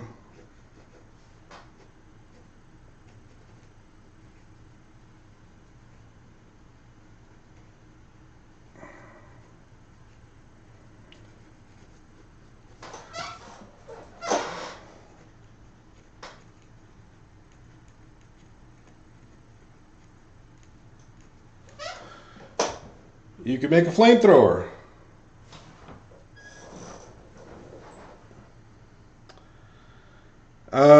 What is what about? This is the Plague Doctor that Esram wanted to see. This is an improvised flamethrower with matches to light the gas coming out of the lighter for the game I was talking about earlier. Yeah, so yeah, there's ways you can come up with like improvised weapons. If you wanted to say take a little battery, let's say you got a character about this tall,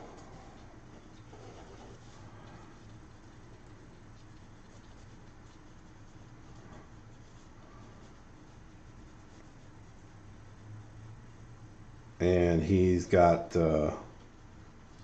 his hands over here, and he's holding this thing with like a motor on it. And at the end of that motor is a drill bit. That wire could be hooked up to a backpack, and in that backpack could be a little AAA battery or 2 AAA batteries, whatever. So you could have a weapon that's essentially a drill bit or a Dremel blade,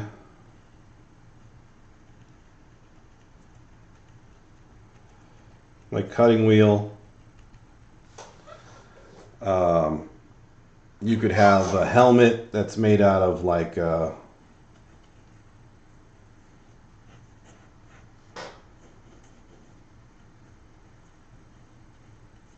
walnut shell.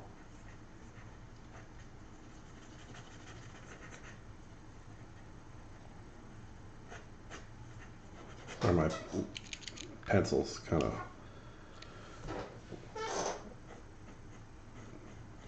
Yeah, what I'm saying is you can pretty much use anything that you want to make these things. If you want to use fabric, because they're a decent size, enough size, if you want to construct their clothing out of actual cloth, why not? Go for it.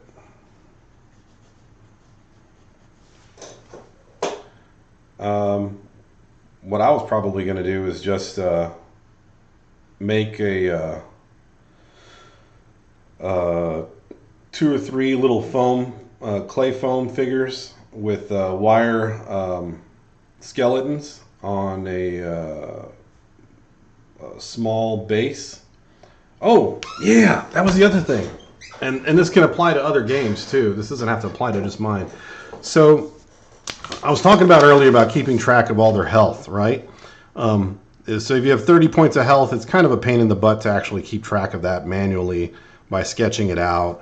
I mean, you know, numbering 1 through 30, 1, 2, 3, 4, 5, 6, 7. I mean, you could do it that way where you circle them as you go through them or cross them out. But yeah, that becomes monotonous and really kind of a pain. So I went online, I started looking around, you know, because why reinvent the wheel? I said there's got to be some kind of wound counter or life counter they use for D&D or 40K or some other game. And sure enough, there is. What I came across was something that looks like this. It's just a... some of them are elliptical, some are square. They all amount to kind of the same concept. But you've got a board. And I mean, I've seen some as simple as 2 layers. And that's probably the easiest way to do it. So let's say you take a piece of... All right, give me 1 second.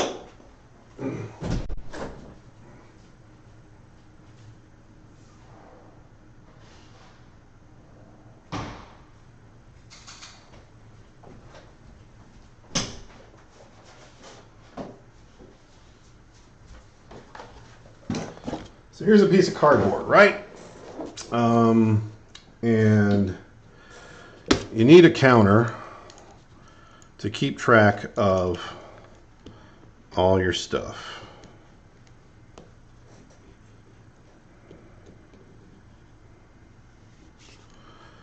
All right, there's 1. This is not going to be an Andy Mecca cardboard bot build. I'm not going to go into that much detail. This is far more simple than that. So there you go. You've got your two circles.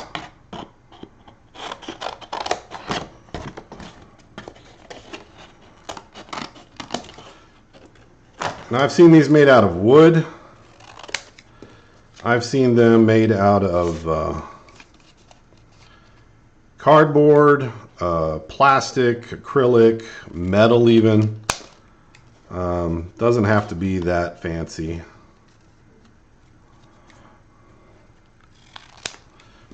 3 pieces. So what you're going to do, cut out your 2 circles. Let me put on my seeing eye glasses so I can see what I'm doing. Most of this video I've been drawing blind, so if the drawings look kind of like the details a little muddled, is because I really probably couldn't see a lot of it. I was just kind of doing it through muscle memory. That's a bit strange, but okay, yeah, that's a thing.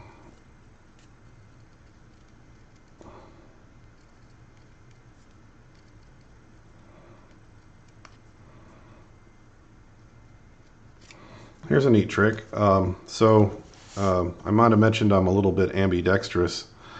I can draw stuff like with my left hand too. Like, let's say this is we'll call this a door panel for a spaceship or something, I don't know. So this would be like the windshield, and then, you know, kind of mini headlights, and then there's the roof of the car. Kind of like a Blade Runner sort of 1980s. Anyway, so yeah, all right. So we got these round things. I'm gonna get caught up on another thing. Where'd my other one go? Ah, here we go. So you get these round things. And some of you probably already seen these things before, but I thought, you know, I almost removed this part of the rule set of my game entirely because it just seemed like, man, there's just no way anybody's going to want to keep track of that crap. It's just going to be too much of a pain. It's not simple enough. It needs to be less complicated.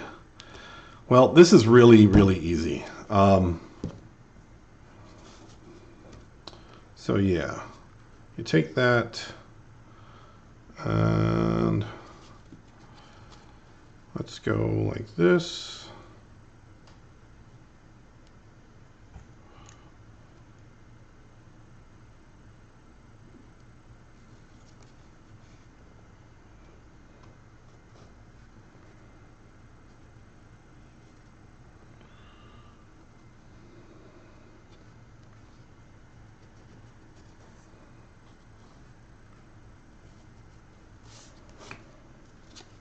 Mm-hmm.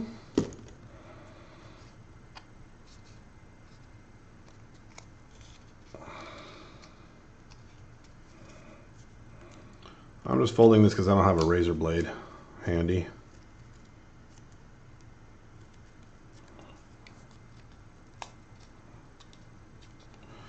Or an X-Acto knife for that matter.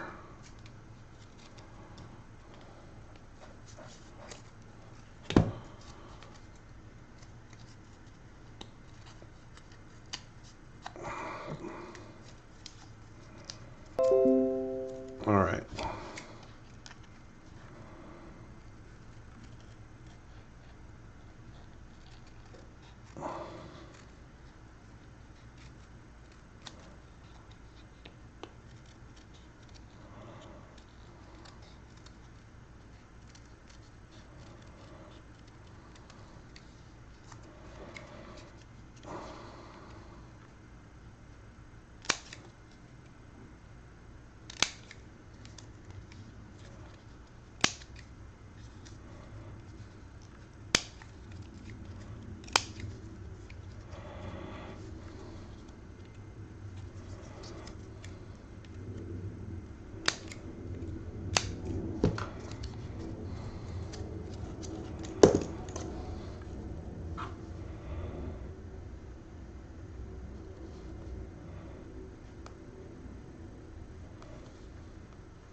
Okay, so you've got your numbers on your little discs. You've got the little thing you've made to put the discs in. And then you basically you make a cutout, you put the wheels on top, and then when you're ready, I guess let me shrink this down. I'll make that window bigger. I think you guys will probably get the idea though.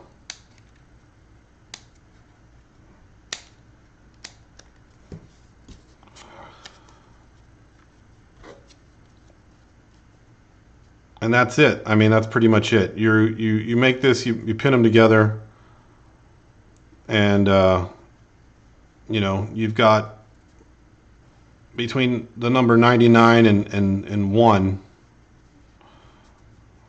or 0 and 99, you can go 0, 0. So you put a 10, 1 through 0 on this one, 1 through 0 on this one, and then you can count how many wounds you have left and how much energy you have left when you're playing the game. So each player or each piece would need 1 for its available energy and then 1 for its total energy. Does that make sense? So, yeah, I know it's hard to see with the cardboard. It's really badly made, but, you know, I just kind of wanted to get you guys the idea. I could probably show you a picture of ones that are already made. You can order these from China. I think even Amazon has them, but let me see here. I didn't want to have to move the camera because the camera's just been a total pain in the butt to play with. Litgo Life Tracker. Is this one of the nicer ones? Let's see.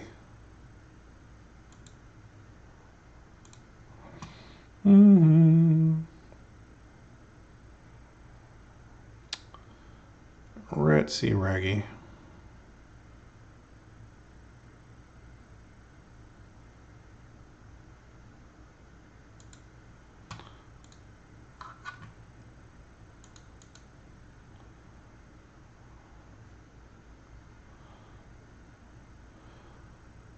Okay, yeah, so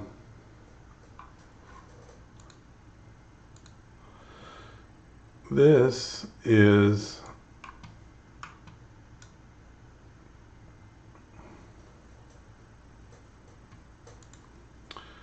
an example. This one's $10, but I've seen them for as little as $6.99, but the ones that are $6.99 tend to be garbage. And this one is actually made pretty nice. I could probably make it myself, or somebody else could, if you're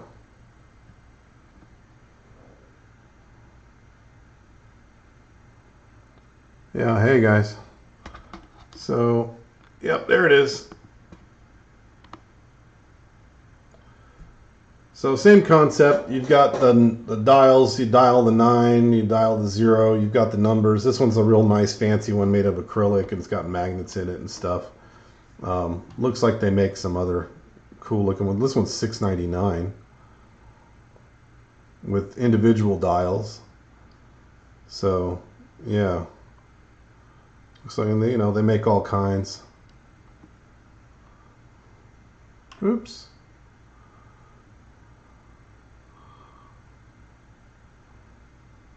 For different games. But anyway, yeah, I thought that'd be super useful and super easy to make. I guess I really don't have much else to talk about today. I wanted to show you guys this, my next kind of one of my projects I've been wanting to work on is some Star Wars creatures. I know, I got a million projects going on, but, you know, it's fun. I've got all my personal stuff that I want to make, but also, you know, I'm a fan of other people's stuff too. So if there's something I like or I want to make, or I think it'd make a good video or a good project, yeah, I'll go for it. So the lock cats I really like.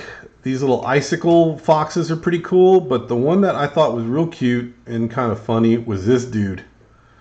Babu Freak or Frick, I don't know. What I like about this one is it looks like something that would be really good for foam clay. Let me see if I get a bigger picture of that. Sorry.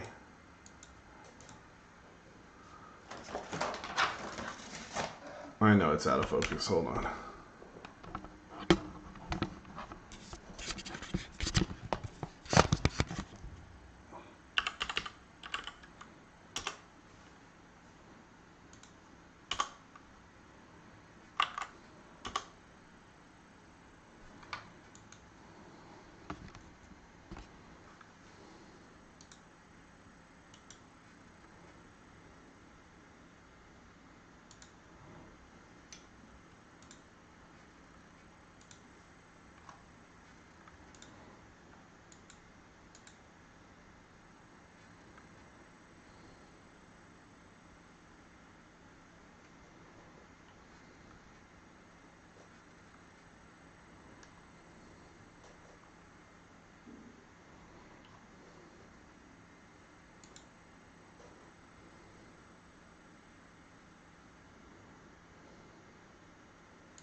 So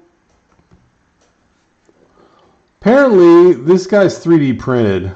And I mean, I don't have anything against 3D prints. I think they're fine. But yeah, he just struck me as like a really, really prime candidate for a mini sculpt.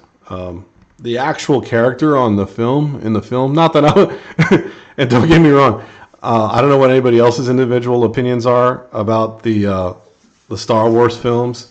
I'm old school. I was born in the 70s. I'm all about the first the episodes 4 through 6. The originals. I'm not a fan of the prequels, and frankly, the sequels were kind of eh. But, they've got monsters that are cute and other types of stuff. And in the movie, this guy's no more than 9 inches tall, which kind of lends itself to being perfect for building your own miniature. A life-size one anyway, which, that's up my alley. And he doesn't look that hard to make, honestly. It looks like it'd be pretty easy. So, yeah, that might be something fun. And he'd fit on my shelf. And, yeah, and he's just cute, cool little monster. So I'm going to be making that guy at some point. So I don't know. I guess I'll probably film that too. But I might just give this one to another nephew. I have a nephew who's graduating from high school, and he's a big Star Wars nerd. And yeah, maybe if I make this by May, I might just give it to him for a present. We'll see. Otherwise, he'll have to do with a Star Wars t-shirt. Yeah. All right. So anyway, sorry if I, inundated you guys with my game stuff. I don't know how long have we been on already? Anybody know? What time is it? 2:55. Holy moly! So I've been on a while. I think I'm probably good. I guess for those that missed it, I'll go ahead and show you what we drew in the little book, the guidebook today. Let's go back over that real quick. There was the fingers from last time.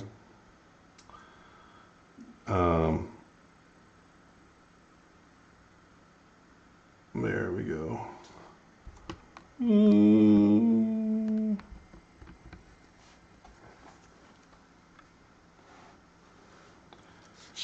Waiting for the camera to adjust. Give me a sec. Oh my goodness, it's a miracle. It's an actual visual range. All right, so there's the fingers. Sleeping guy gets his finger eaten by the little finger worms, how the finger worm digests his finger and takes over. These are the elves slash trackers. I didn't draw last time. Some of the details on the hand tattoos and stuff. Some stuff about like their knives and the types of clothing they wear. This is the Bog Puff Lily. This is basically a small flower that is it grows out of a pod, and when you step on it, your whatever comes in contact with what comes out of the pod pretty much smells like the worst rancid thing you've ever smelt in your life, and it never goes away. And yeah, there's some visual examples of things that could smell worse than. But yeah, that's pretty much it.